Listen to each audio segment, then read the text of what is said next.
Thank you so much for joining us for this episode of Leading Change. My name is Emma, and I've got Rachel with me today. And we're going to be talking a little bit about how you can start to take control of your own career.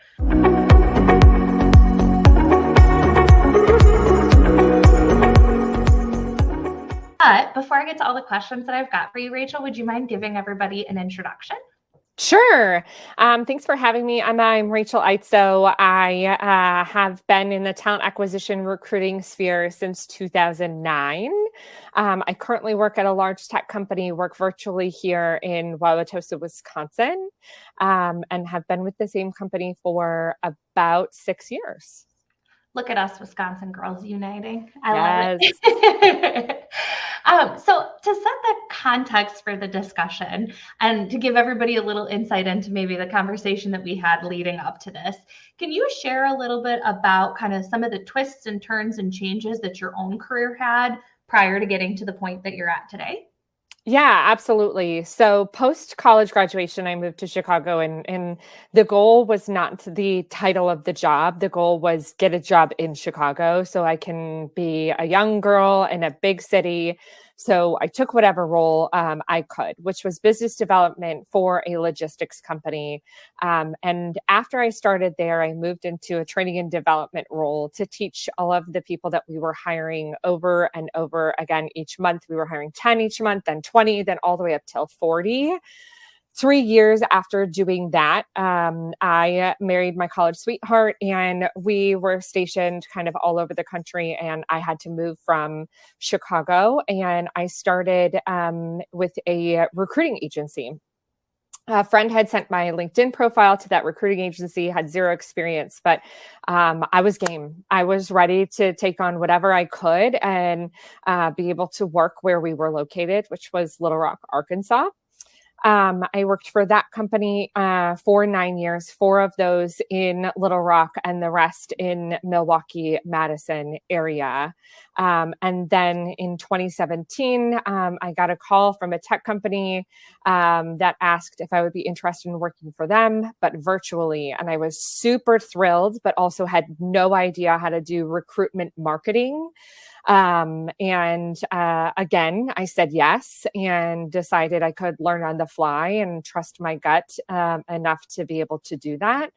And after starting there, I did that role for 2 years and then continued evolving throughout the different organizations within our company, leading a leadership hiring team, leading a recruitment marketing team, leading a launch hiring team, and then most recently leading 3 different teams, the launch teams, the legacy teams, and the executive hiring teams. So I've been very excited to take on different challenges and say yes with a little bit of trepidation throughout my career.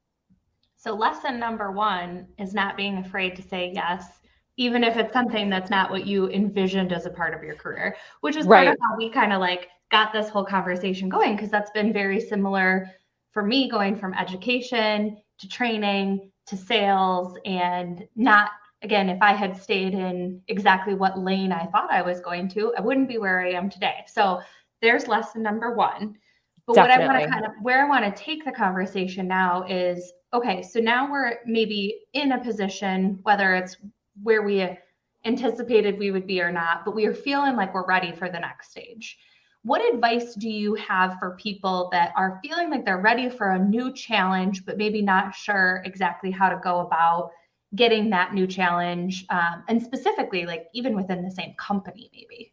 Yeah. So I go by the saying that is, it talks about reinventing yourself to diversify what you have to offer to your job, to your space, to your life, to those people around you. You have to continuously reinvent yourself. So even if you've been doing the same job, you can learn different skills by taking on different trainings, taking on different tasks, and kind of always pushing the envelope for more, raising the bar as you continue going. I think once we settle into our job and we feel really comfortable, we're going to get passed over for those next opportunities that our leaders might say, is Rachel ready? No, she looks like she's just comfortable with where she's at. She doesn't look like she's striving for more. She doesn't look like she's trying to learn new skills. Like, we want to make sure that we're demonstrating that we are open for more, that we do have the capability to learn those other things even before those opportunities come along, so that we're primed and ready from a mindset standpoint that where we are here is not where we want to stay forever. And I actually had that happen to me at the end of 2021. My leader obtained another team. And she and I were talking about it, and I was always the person, and still continue to be the person that's like, okay, I always have this zest for more, and I asked her to give it to me, but with a big, huge question mark, like, give it to me, I think. And she was like, are you sure? And everything in my gut said, like, no, you're not sure. Like, this is scary. This is intimidating. What are you doing? And everything in my head said, like, you can do this. Like, just take it on, figure it out as you go. You've done that for the last 15 years of your career. Like, you can do this. And one of those things is, like, she wasn't offering it to me, but I raised my hand. But she was talking to me about it because I had this pattern of evolution. I had this pattern of wanting to know more, thinking alternatively. And so maybe it was just a conversation where she was trying to talk through it with me. But I ended up raising my hand, and the rest is history. So I did take on that team too. And so my advice to those people around me is be that person that is always seeking for additional skill sets or alternative ways of thinking, pioneering different spheres as you move forward.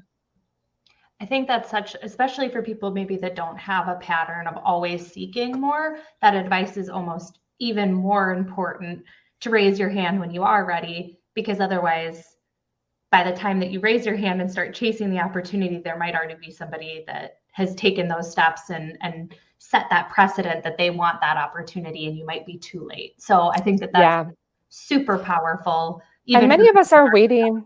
Yeah, Emma. And many of us are waiting for us to be tapped. Like, we're waiting for somebody to ask us, like, okay, is she going to ask me if I can have that team? Is she having this conversation with me because she's going to ask me? And my advice is not to wait for them to ask you, but to raise your hand. Nobody's going to just always say, hey, Rachel, are you ready? Are you ready? Are you ready? Oftentimes we get those opportunities when we're not fully ready. And that's the coolest space of our growth. Yeah, that's where you have room to grow, is when you don't have all of the skills ready to go, but you get to learn them.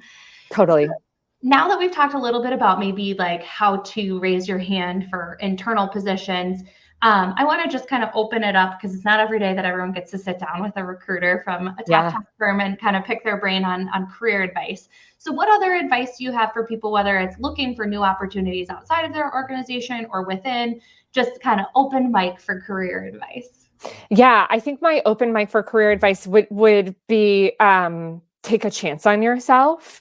If you're feeling like that opportunity where you currently are isn't for you anymore, it probably isn't.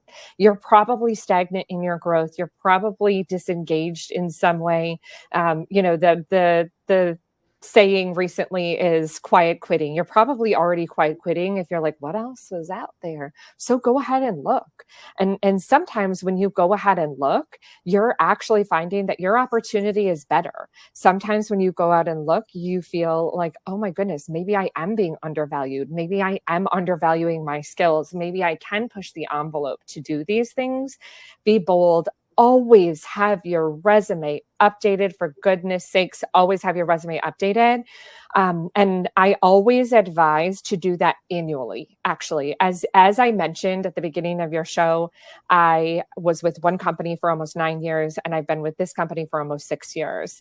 You need to have an updated resume annually, because I have no idea what I actually accomplished 6 years ago at the same company.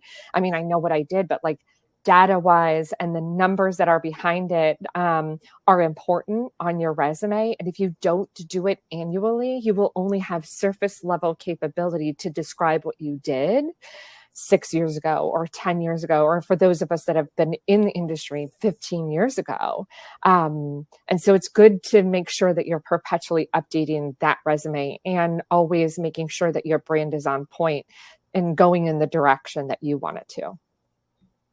Thank you so much for joining me for the conversation, Rachel. And for everybody watching, if you're not already, make sure you make your way over to her LinkedIn and give her a follow there. And thank you, everybody, for joining us for the conversation, and have a wonderful day.